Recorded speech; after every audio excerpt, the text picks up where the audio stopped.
People are strange when you're a stranger. Faces look ugly when you're alone. Women seem wicked when you're unwanted. Streets are uneven when you're down. When you're strange, faces come out of the rain.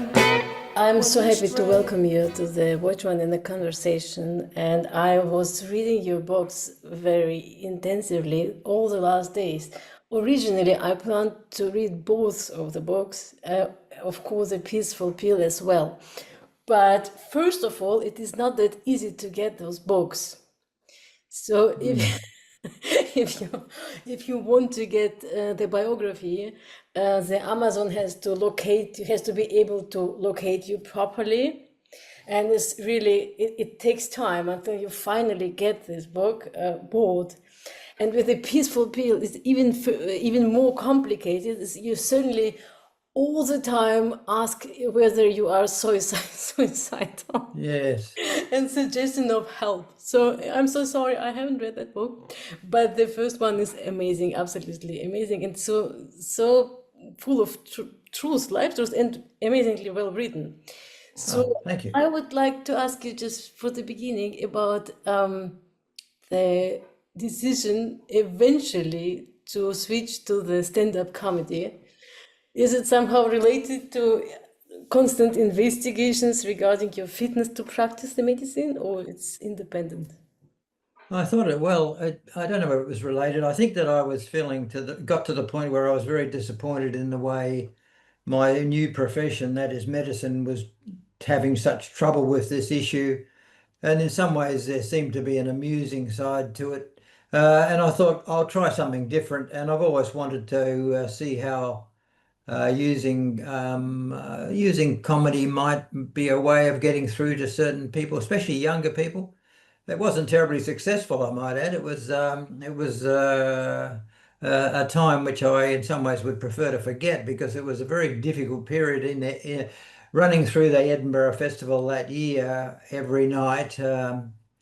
And noticing we were getting reviews, and some of the reviews were very good, but there were an equal number of reviews which were very bad. And some people, in fact, I managed to get a 5-star review and a 0-star review all at the same time, which said to me that people weren't reviewing the show, they were reviewing the topic.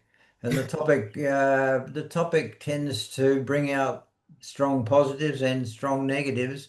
And so I'm not too sure it was a very successful way of making contact with people on this topic, but it was interesting. I'll put it to that. It was a very interesting time. And then I've since that time decided to go back to what I enjoy perhaps most, and that's trying to work out better ways for people to have control. And by that, I mean real control, not just the sort of nominal control that some of the new laws are bringing in. So that's what I've been doing recently. Yeah. So back to the beginning, you mentioned a sentence that there is a lot of hypocrisy in the medicine, and a little further in the book you say that the truth is frequently of little importance, and that is the way, absolutely. When did it came that far that actually no one can count on real help in the medical field? Yeah, I think, I mean, when I first became involved in this issue, I think I may have mentioned this in the book almost accidentally. It just happened around me, and I thought it was a good idea, and almost immediately went back to sleep. I was only recently working as a doctor, and it just seemed obvious to me. But I was very surprised at how much opposition there was from my new profession. That was back in 1995, so 30 years ago. And I suppose I was just disappointed by the way that is the medical profession in Australia, did everything they could to actually frustrate, damage, wreck, ensure that such an initiative never actually passed or saw the light of day. And I found myself involved in it politically. And so that opposition has obviously changed in recent times. I mean, our legislation that I worked with in those days came in back then. It was the world's first law that allowed a doctor to give a lethal injection to a terminally ill patient. It only lasted 8 months and was overturned then by the Australian National Government, who thought that the Northern Territory where I was living was someplace that was really out of control. And so the federal government decided they better try and bring the Northern Territory back, and they took the law away, and Australia went back into the dark ages. But almost immediately after that time, the state of Oregon brought in the first law in America. And since that time, it's been a slow progression around the world. Um, Oregon in 1998, then the Netherlands, where I now am based, was in 2001. And so the world's changing. And eventually, that is about 5 or 6 years ago, Australia started to catch up again. So from that brief period when they led the world, they are now trying to catch up. But what I've found is that all of the laws that come in are really flawed, and that's what makes me annoyed and upset. They don't really provide people with choice, and that's why I find myself increasingly being attracted to the situation in Switzerland. With all its problems, I still find that they've got probably a unique and much, much better situation for people to actually have control over this issue, and so that's why I'm spending quite a lot of time in Switzerland with all its problems. Well, in Switzerland we have issues. We have a miserable healthcare, something below the imaginable. So I'm based in Switzerland for several years, and I thought of you so many times. Every time I have to go to the doctor or I'm in a hospital, I'm thinking of the exit. Suddenly, I really want the exit, please. So, sweet doctor or exit, certainly exit. I'm not really very familiar with other countries, with Germany very much. And what I have experienced earlier, my father was terminally ill for years, and that has been in Russia. So in Russia, you have not that strong health insurance system which is paying for the cancer treatments. And somehow he had multiple myeloma. He had 17 broken bones, and he was working. So he went to work, and he had projects. He was fine. Suddenly moved to Germany. He started to get lots of treatments, and within 6 months, he died dreadfully. Yes. Died that Yes. dreadfully. I wished for him to have been introduced to exit, because, and that is what I wanted to bring into the theme. There's a lot about suffering, and there comes the laws that say people have to suffer their whatever the illness, and some divine power will decide. But the suffering is not only your suffering or my suffering, it's suffering of other people which are involved in your life. And the Yes. suffering person can get evil, it can get violent, and the outcome of the suffering can come into a huge damage of other people's lives, which can lead to real suicide. So what I do not understand at all, why your work of the exit is so frequently brought together in the context of euthanasia by Nazis, or suicidal, like the sect in Switzerland, when people are brought together to commit the suicide. It has nothing to do with that at all. In fact, this has nothing to do with that. Yeah. What you are Uh, working on is helping people to reduce damage and to be able to help oneself. yes. And I think that I mean I've there's been always, I've noticed, well, we've always had strong opposition, and initially, as I just mentioned, from the medical profession, but of course within society there's very strong opposition. I used to argue, I suppose I still do argue with people. I more have come to the conclusion that these people will never be happy with the idea that a person has the ability or should have the option of being able to end their life at any time. I think a rational adult should have that choice, and I spend my time running around telling people, every person I can who will listen to me, that I think you can improve your life a whole lot by getting access to some reliable lethal drugs and putting them in the cupboard, hoping you never need them, but having them there is an immensely therapeutic and beneficial uh, way to live one's life, because you've got that ultimate control and you've got it in place. But that's, of course, not a very popular initiative. And when one talks about making these sort of substances, the effective end-of-life drugs, available, people get very upset, and then they work in various ways to try and make that almost impossible. And that, of course, is happening everywhere. The most recent example we've seen of that is with the situation that came and went in the last, I suppose, 6 or so years, when we started to talk about the use of the inert salts, we found that these were quite good and useful and publicized it. But ever since that time, lots of people have successfully used those easy to obtain and quite lawful substances, but move after move after move to make it impossible to get these substances.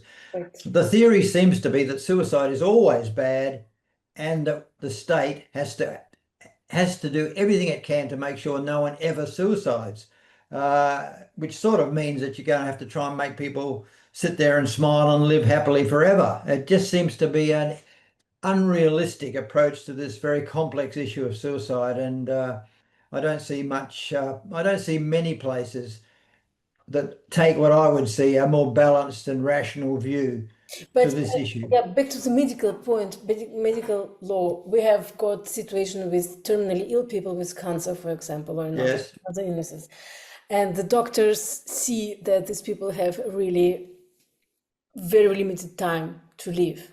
yes, And nonetheless, these people get chemotherapy and radiation and surgeries, like, exchange yes, the bones.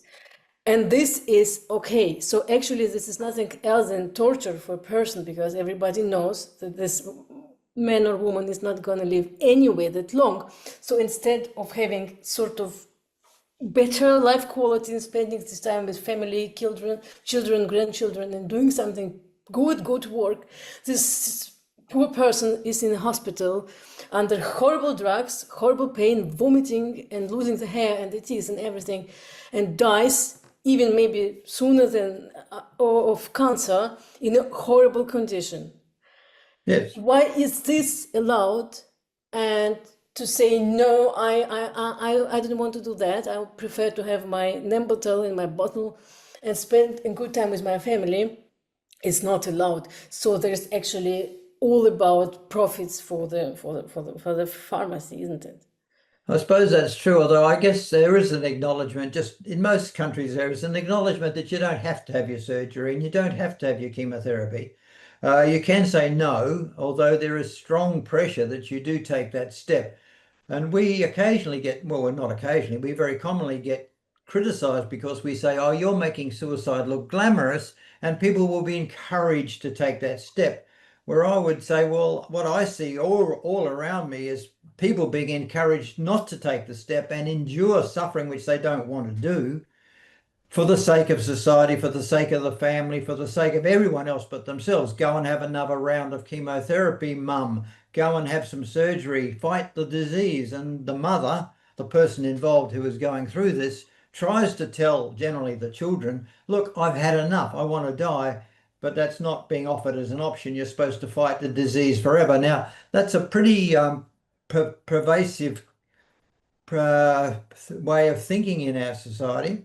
And so trying to convince people, yes, that this is a reasonable and I would say quite laudable decision to say, look, I've had enough. Now I want to die. Please give me what I need to make this possible. It should be straightforward, but it's far from straightforward. And it's not getting any easier. The way the laws are structured, you've got to go off and beg. I mean, Switzerland is unique in one way. At least you don't have to medicalize the issue. I'm very sorry, but I have to say something about Switzerland. We have this horrible situation with the capsule you made in 2017, the SARC. Yes.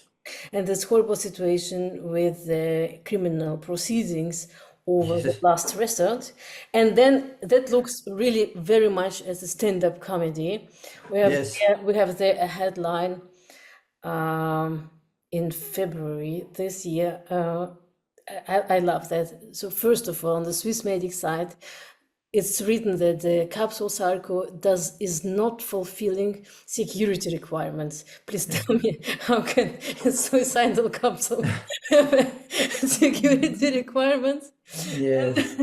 Yes, we've not been very happy with the way the Swiss have reacted to the Sarco, and we're still having to But the problem is that the doctor, he has died. He has suicided just like on the Dr. Willett. He suicided on the May 5th after being arrested. And also you can read that Nitschke was able to escape the arrest because you've been in Germany following the situation. So anyways, the woman comes from the United States to to take advantage of the services of the last resort. She has Yes. signed up, she has written, probably Susan signed all the documents, and Dr. Willett is there, and you are there, and everybody is there to do this, what she has applied for, asked for, and signed for. Yes. And this institution is called Assisting to Die. And then Dr. Willett and his fellow people who were there are arrested under the suspicion of assisting a suicide, like a suicide or assisting dying organization. Yeah, illegally assisting a suicide, and that is helping someone illegally, and which in Switzerland means for selfish reasons. So the argument seems to be that they are now pursuing with me and with others, but initially with Florian Willett, was that he was acting selfishly. He could legally under Swiss law help her die. That's all right, but it has to be done for altruistic purposes. Now, I think this is quite strange that they've tried to say that, because Florian and the rest of us weren't acting out of selfish motives, but initially to actually put him in jail for 10 weeks, they tried to even argue that this woman wasn't assisted to die, but she was murdered. They tried to say she was strangled. Yes. And on the basis of that this wasn't just assisted suicide, this was actually murder, they suddenly decided that this person was a serious criminal, and they put him in the Schaffhausen prison for 10 weeks. Now, that was, we had no expectation that was going to happen. And our lawyers had said, look, any sort of rivalry between different organizations, because it sounds like that. Otherwise, how can you accuse assisting dying organization in doing this job?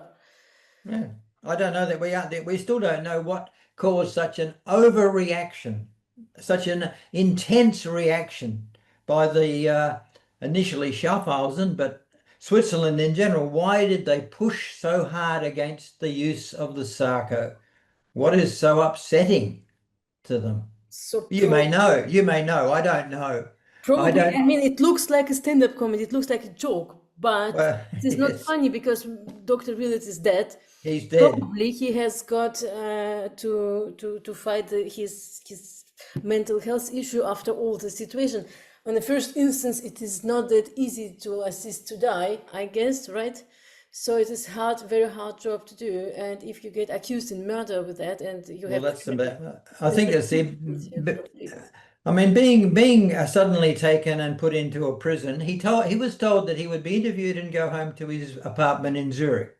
Right. And instead he spent 10 weeks in prison hearing that this wasn't even assisted suicide, that this was probably murder. And he was stuck in prison with this going on, not knowing what had happened. And so I think that was enough. And he came out a very damaged person. He came up here to the Netherlands, and I spent some time with him on 2 occasions.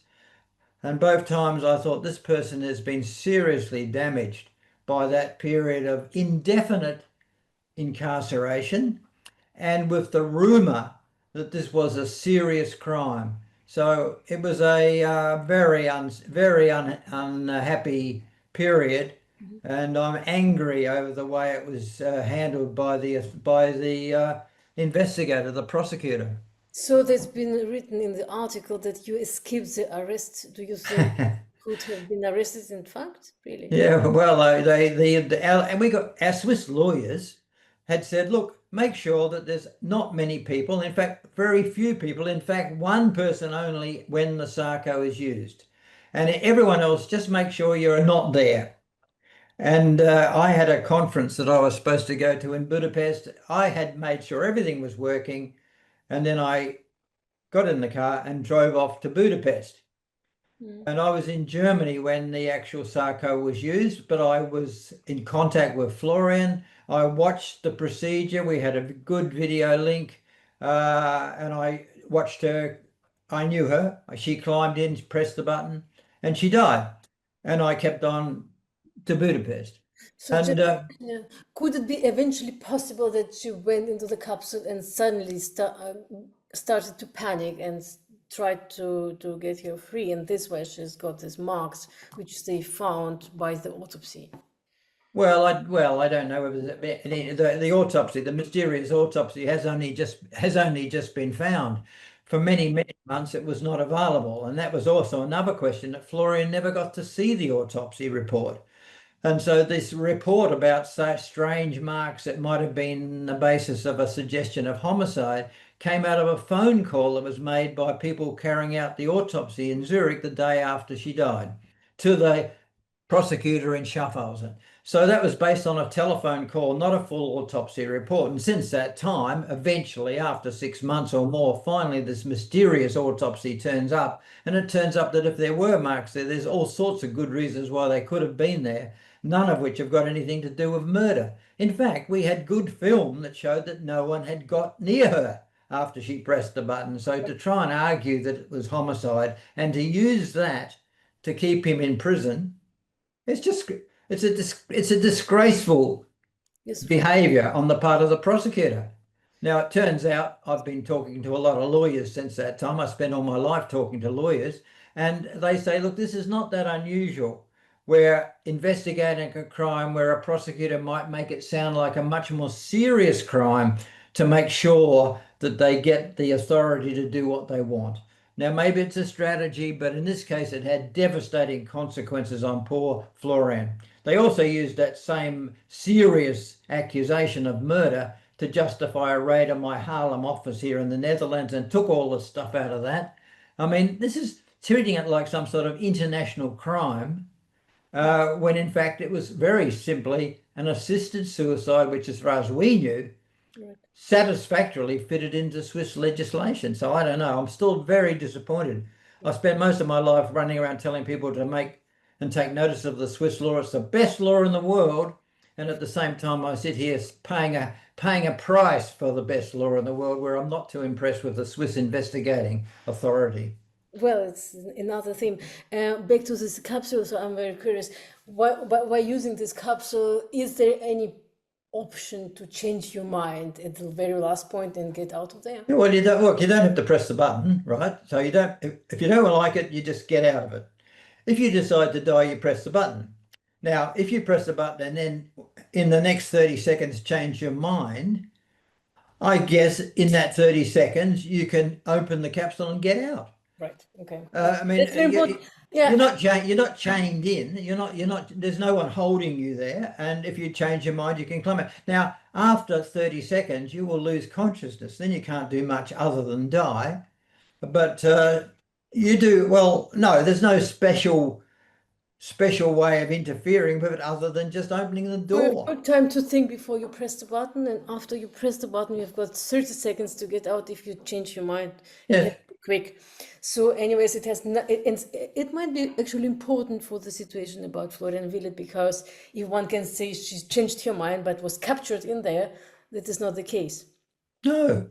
So No. the accusations in inciting the suicide is completely wrong in this particular case.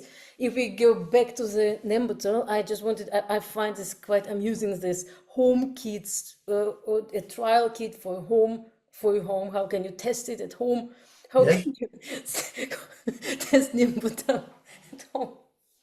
Well, yes. You have a bag with a bottle, and then Look, testing is important because the thing about Nembutal is that people try everything to get that precious drug, and it's not easy to get. And so they have to get it sometimes from places which are not absolutely clear that you've got the good product. Now, people don't like to take something to die and then find that it's the wrong stuff. And so I say, look, make sure when you get it, if you get it, and you can get it, but make sure that you've got the right thing. Make sure that it hasn't been diluted. Make sure it hasn't been cut. Make sure it hasn't been damaged in some way, so that you've got what you want, pentobarbital sodium, so that when you drink it, you die. Now, to do that, you've got to get it tested. So test it. It's sensible. Don't just sit here and say, oh, well, I don't care, because someone may have sold you a bottle of water, in which case it won't do any damage, but they might have sold you something which is not effective, and you may end up seriously damaged. So testing makes a lot of sense. And so telling people, first of all, get something like Nembutal so you can put it in the cupboard and keep it for 20 years, Yeah. but then get it tested. And then you'll But have, how do you test it exactly? well, you take a very tiny little bit of it, 1 milliliter out of your bottle, which is 100 milliliters. So you take 1 milliliter, leaving 99, and you send that 1 milliliter of liquid, if it's liquid Nembutal, which it usually is these days, you send it to a laboratory in Spain, in Barcelona, and they will put it through the machine and they will email you back when you pay 100 euros with a statement about exactly what it is. Now, there's only one laboratory in the world that we are aware of which will do this, but it's important.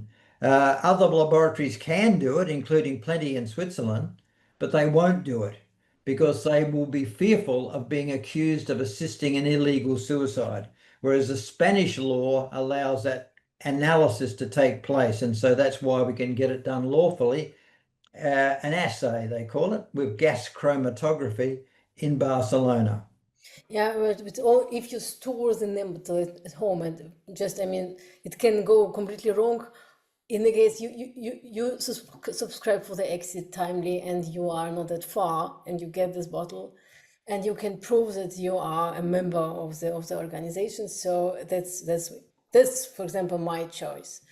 But just imagine a scenario. One is married for decades to a partner, and the partner knows exactly that that's your plan, and the partner knows where is your bottle and how it works, right? So if you Yes. if you have spouse, and just imagine the situation you unexpectedly fall in love, and instead of wishing to die, you start to enjoy your life, and your Mhm. partner knows about your subscription and your name bottle.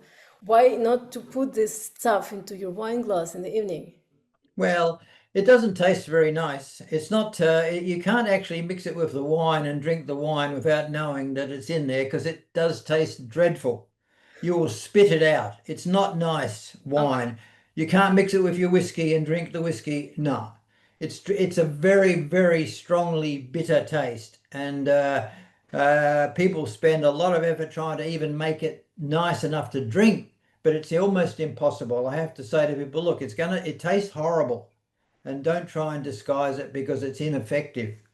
Right, so you can't mix it, so you can't kill your spouse. No, it's not a useful drug for murder. It's a very unhelpful drug for murder.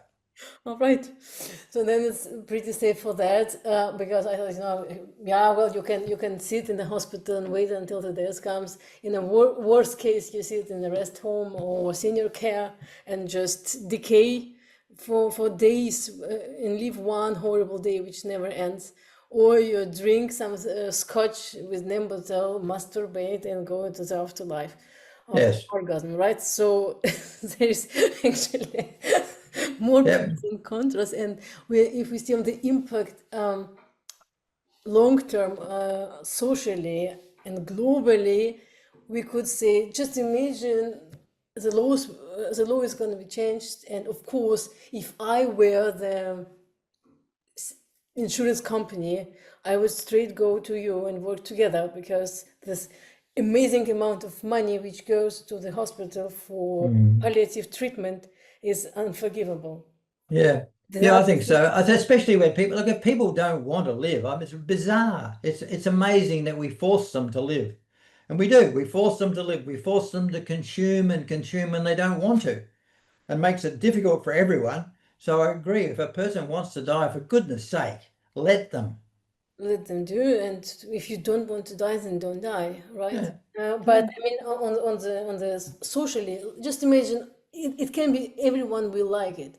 So who will expect our kids and grandchildren to take care of us, if there is a way to drink Nembutal? And I guess just from the other point, the society, when this is expected as the only way to conduct your life, don't you think that we might lose the last part of empathy, especially by our kids? I mean, if we don't expect them to help or to take care of us, it's fine. But if they even don't think of it because they know we are going to drink them bottle anyway. Well, I suppose, but as I mentioned a little before, that mostly we find the children want their parents to keep on fighting the disease. They keep pushing them to take another round of new drugs, to go and get chemotherapy, to go and have surgery. And the parent says, I don't want to. I just want to die. And the children say, no, don't stop fighting. Now, that's the usual thing. And that's, I think, intolerable. It's unacceptable, but it's common. And Mm. so I don't know about children. We say, oh, well, children will be overwhelmingly wanting their parents to die so they can grab all the money, inheritance. No, I see the opposite. Mostly children keep insisting that their parents fight. And the parents often say to me privately, they say, I just wish my daughter would just leave me alone and let me do what I want to do, which is to drink my Nembutal, but she won't let me. Right. Yeah. So it has to be corrected in a way also. How do we perceive the situation? There is a story with Berg, Erin Berg, and it was about losing Erin Berg. She was younger, and she died of the postpartum depression, right? Yeah. But she died on the exit, but that's completely wrong. It's actually wrong. It has nothing to do with exit. Nobody dies of exit. If you have got a depression and it's incurable, it's absolutely another situation. So it has to be corrected, and maybe you say you would set up the age limit over 50 for everybody who wants to. Well, I know the 50 age limit is something which my organization is very keen on. I'm not so keen on it. I didn't think it was a very good idea. My own belief is that an adult should be able to do this. I think you've got to know about the permanence of death. So at some point as a child, you start to learn about the fact that death is a permanent step. Now, you have to know that. If you know that, and if you have mental capacity, I think you should have access to the drugs which will allow you to end your life. Now, that wasn't very popular even within my own organization because we keep getting attacked. People said, oh my goodness, all of these young people are dying. And it's all because you've been publishing this information in your book about these new substances, about sodium nitrite, about sodium azide, and how they can get them. And they're all getting it and dropping dead. And you should never, ever give that information to people who are young. And I said, well, when do you give it to people? And they say, well, our organization then said, all right, you've got to have life experience, whatever that means. And so we brought in, and I didn't want it, but we brought in a rather arbitrary 50-year age group. It could be anything. People say, I'm 49, what's wrong with that? And so there is no easy answer to that. I think an adult myself, but we tend to stick to this 50-year limit. And right now, you may know, we're having trouble with our book. It's being seriously banned, attacked, and being restricted in England with the new legislation to try and restrict access to information. Mm-hmm. And so that book is not to find its way into the young. Yeah, And well, by young, they mean, yeah, yeah. they, If you want to take your life, then you will take your life. And well, that's right. You can stand in front of a train. the But question is how. And yes, just imagine one thing. What is very important to mention, I think, is if anybody want to take your own life and you jump under the train or under the car, yes, you affect other people.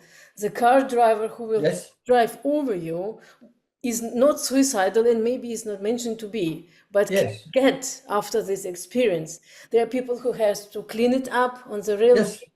So it's much better you have the information how to do that without affecting and damage other people. Absolutely. I agree with you. Correct. So the damage long term of a suicide in the public places Yes. it has to be written about. So if you have a family member, even under there's a story of a young lady. She was around 18 and she take her life in her bathroom, and her brother has discovered her and he's damaged and the entire family for the entire life. Now this man is older and has children and soon maybe grandchildren, and everybody is there like 10 people with destroyed lives because of one suicide committed in the bathroom. So it looks so horrible. It's horrible. I mean, to discover that is awful.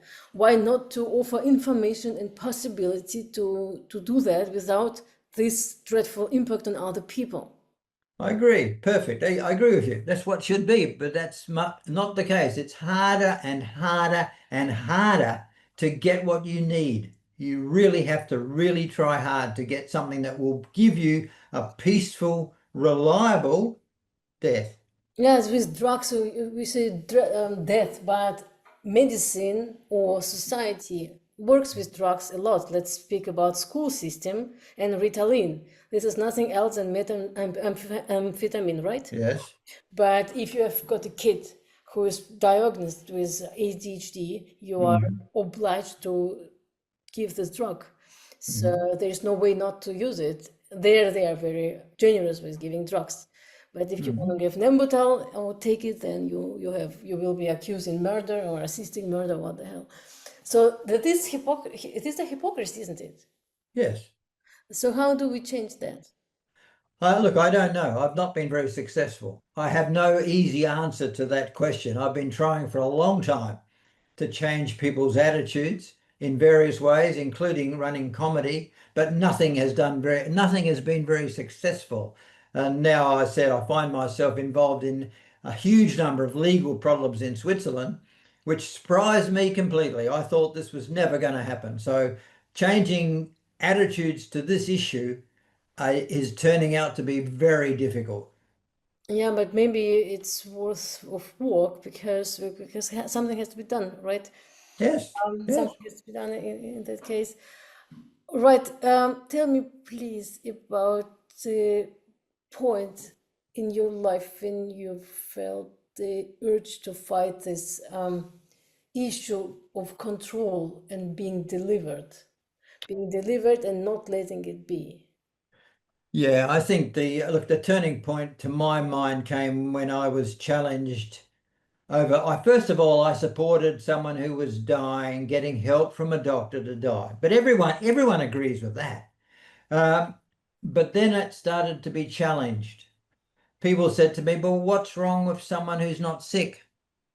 And that's when a person who I had most influence on me was a woman who said, "I'm going to die in 4 years' time. I need some information. That's all I want. Information about my tablets.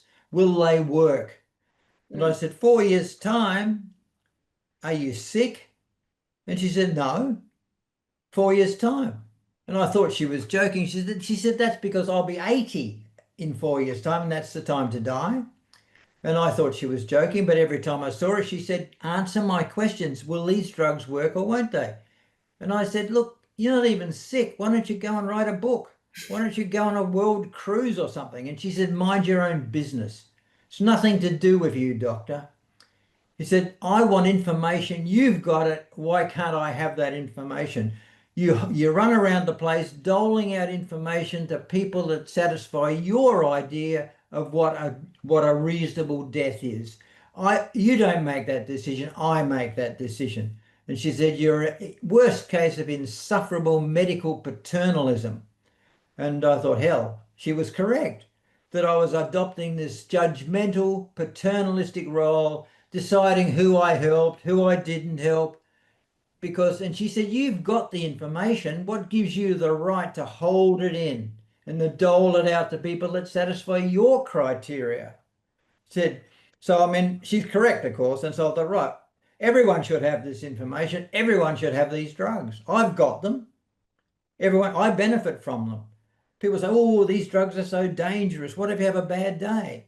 Well, if I have a bad day, I can go to the cupboard and die. I can go there after we finish this interview if I want to and end my life.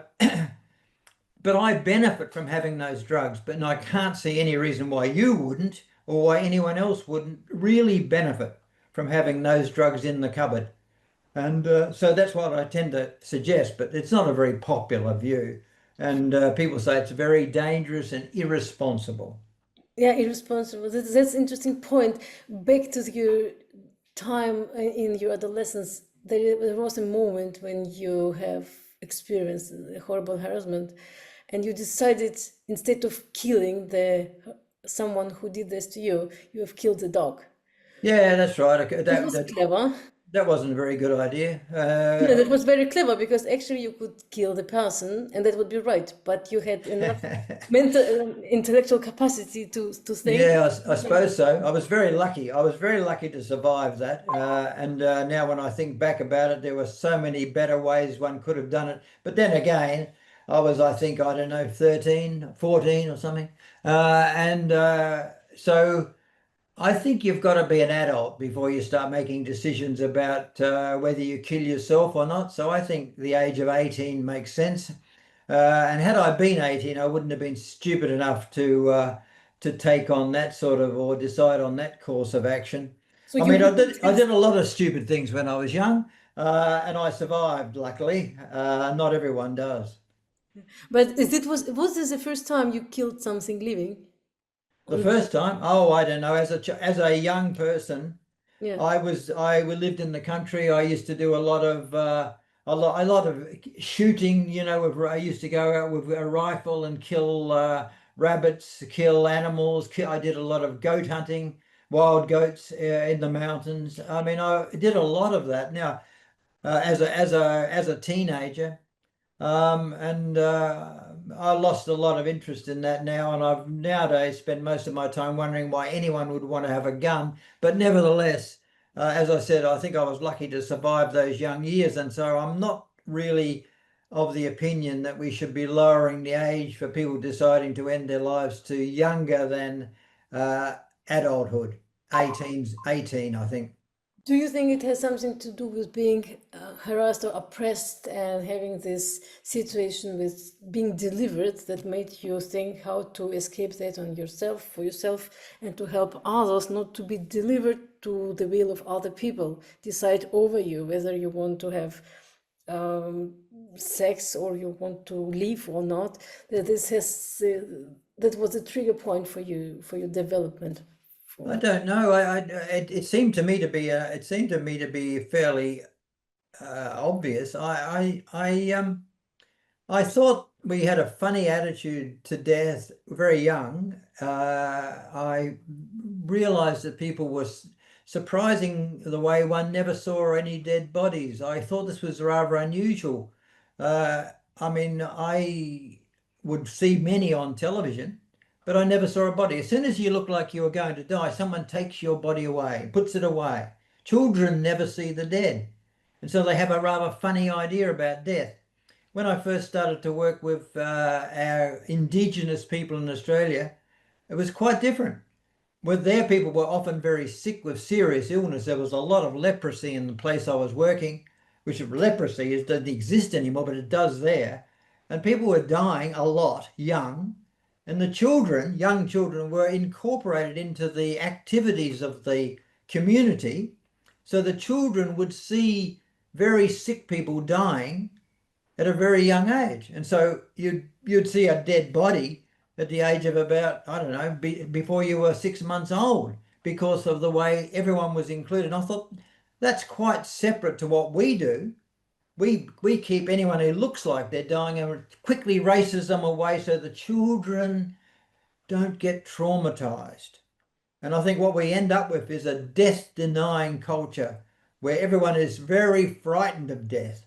Whereas what I found in those other communities where people had a much more, I think, balanced view about the inevitability of death and the part we all play when we live on this planet. So I was thinking quite a young age that we can do better than what our Western society does.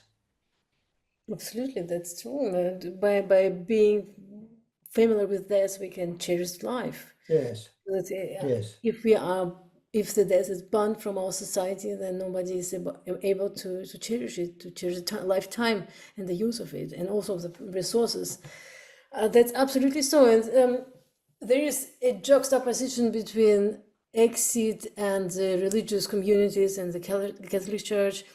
And I just would like to mention that this is completely wrong because the assisted dying is something what is very represented in the Bible, and especially in the New Testament. There is very famous sample of assisted dying, because Jesus Christ has died assisted, Yes. right? Yeah. As a Roman Yes. soldier with a spear. That's right. They often say that. They often say that that was one of the better examples of an assisted death, or the person who was being able to be helped to die. And I mean, I think the fact that we find ourselves often in such opposition to the church. Most of my, well, not I spend my life battling the medical profession, but also the church, the church, the church, the church. I have trouble with the church, who are invariably trying to make this line that your death, your life isn't your own, it belongs to God. You can't interfere with that process. In other words, God will decide when you're born, nothing to do with your mother and father. God will decide that, and God will decide when you die, and you can't have anything to do with it.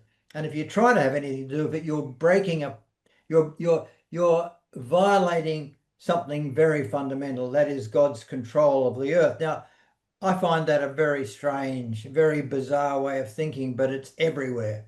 In And fact, it has nothing to do with actual faith and religion and Christianity. Back again, Jesus Christ died assisted, and God Himself gave him that help. So Jesus Christ has asked His Father to let him not be crucified, and the Father yes, said, "That's impossible. You have to yes, go through." But yes, He was sent help twice. The first time to help bear the cross to the Golgotha, and assisted help to bear this weight. And the second time it was this Roman soldier with a spear who killed him, because otherwise he would hang there for entire Shabbos. okay. Yes, And probably he has asked for that. The usual problem is that the Bible and the Holy Scripts are misunderstood by the church or misconducted. In fact, it's all about don't do it yourself. Do not yes, masturbate. Do not kill yourself. Let other people decide for you what you have to do. yes, It has nothing to do with religion or faith. It has nothing to do with spirituality. Absolutely not. And there was a strike of Christianity back in the medieval ages of the Catharism. It was not assisting dying. They were systematically killing people or letting them die. So it's wrong. You are. There was so interesting description of protests against exit in Ireland and lock up your grannies when the yes. death Lock comes. up your grannies. So it's ridiculous. It has nothing Yes, to do with fate at all. So yes, maybe it's important to point to that is very much in the God's meaning to have assisting dying, to have help to die. Because exactly that is not a suicide. Some people help. yeah. It's act of That's right. mercy, isn't it? Yes. Isn't this? There is no juxtaposition at all in that. Right. That has been very interesting. Is there any memory from your childhood which is very important to you, which will accompany you into the afterlife? A memory from my childhood? No. No, I mean, it seems to me, when I look back at my childhood, the thing I mentioned a little earlier, I'm quite glad I survived, because it seems to me there were some times there where I was very lucky, and so I appreciate the fact that I was lucky. It could have been a lot worse, and so I tend to be very forgiving of people who make mistakes when they're young. I made a lot, and was just, I think, fortunate. So I remember the other incident which I was particularly lucky in, when I decided to make a citizen's arrest and had a loaded gun and was pointing it at someone who had stolen items from me. Now, as the police told me at the time, you were that close to ruining your life, and I think he's right. I mean, it was a stupid thing to do.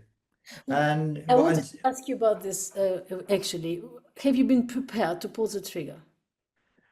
well, when I think back about it, I was so angry that someone would, oh my God, take something from me, a little radio. I was so upset that I hid in the car and set up a trap and loaded the gun and leaped out and pointed the gun at him. And I probably, if he had run, I don't know what I would have done. It was stupid, stupid, stupid. Because as the police person said to me, he said, of course, that gun wasn't loaded, was it? But it was loaded.